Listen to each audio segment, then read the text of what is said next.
Qui dit Concesse dit automatiquement atelier.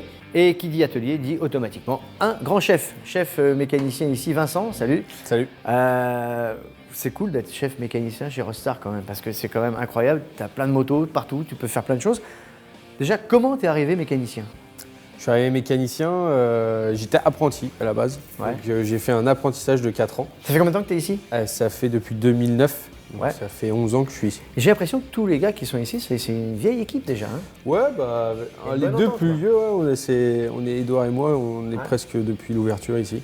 Et du coup, on n'a pas bougé d'ici parce qu'on est bien, on se sent bien chez Rodstar. Donc apprenti mécanicien, découverte de passion, et depuis, Ouais. ben voilà, tu quittes plus ces bébés là. Voilà, j'ai tout fait de l'évolution, du carbu jusqu'à aujourd'hui, l'électronique pure et l'électrique. Et l'électrique. On va y venir. Ce que j'aimerais, c'est là, il y a une moto, justement, ici. Elle a été. Qu'est-ce que tu as fait, par exemple, sur cette moto? Parce qu'on ne fait pas que réparer des motos, on innove, bien sûr, et à chaque fois, on répond à une demande de clientèle qui est de plus en plus précise, avec une demande qui est de plus en plus extravagante.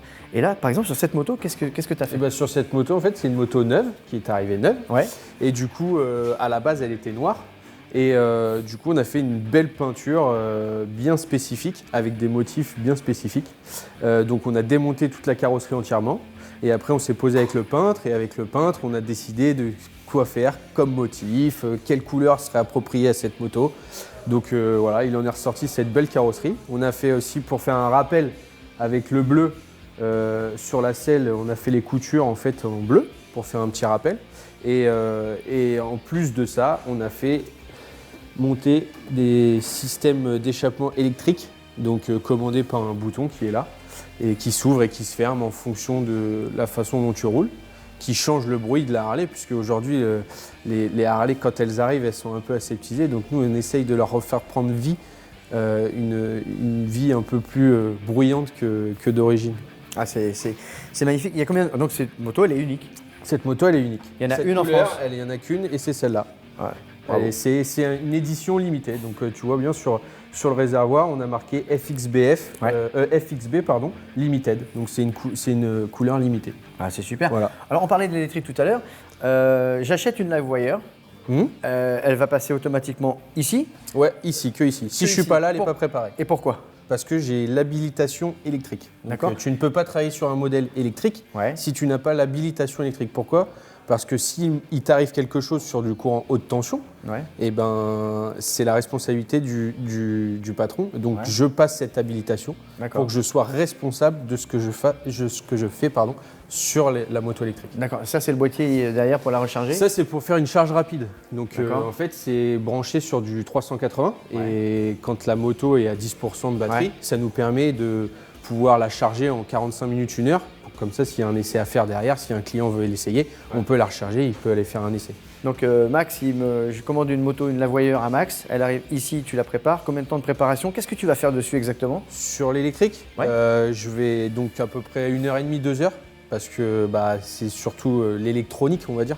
Toutes les mises à jour et tout, des systèmes qui commandent l'électricité.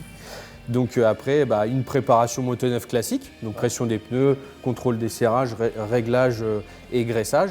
Et puis ensuite, tout ce qui est mise à jour, conformité, tout ce qui est câblage haute tension s'il n'y a pas de problème au niveau C'est plus de compliqué qu'une C'est- Atmo? C'est pas plus compliqué, c'est plus minutieux.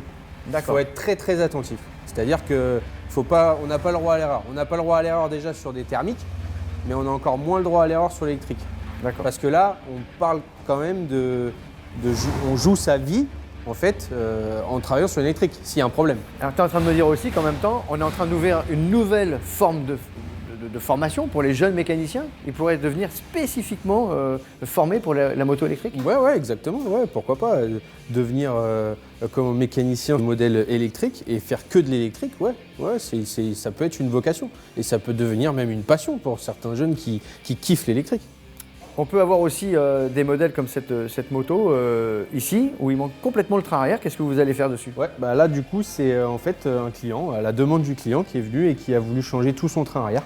Donc en fait à la base c'était un petit cul on va dire et du coup il a voulu la passer en, comme on dit chez nous, en gros cul. Donc on a mis un cul de 200, donc modification du brossillon, modification du garde-boue avec soudure et tout ce qui va bien. Ouais. Et donc voilà. Et ça coûte quoi de passer du petit cul au gros cul? Ouais, ça va, c'est pas énorme. C'est parce que du coup, tu fais beaucoup d'adaptations. Après, ce qui coûte cher, c'est la main-d'œuvre, on va dire. Mais D'accord. sinon, en termes de pièces, c'est pas fou, quoi. D'accord. Bon, en tout cas, il y a combien de temps de travail là? Là, il y a à peu près 30 heures de travail. Travail pour avoir un gros cul, c'est pas facile Ouais. non plus, hein, tous les jours. Bon. Bon, en tout cas, merci. Et bonne continuation à toi. Merci.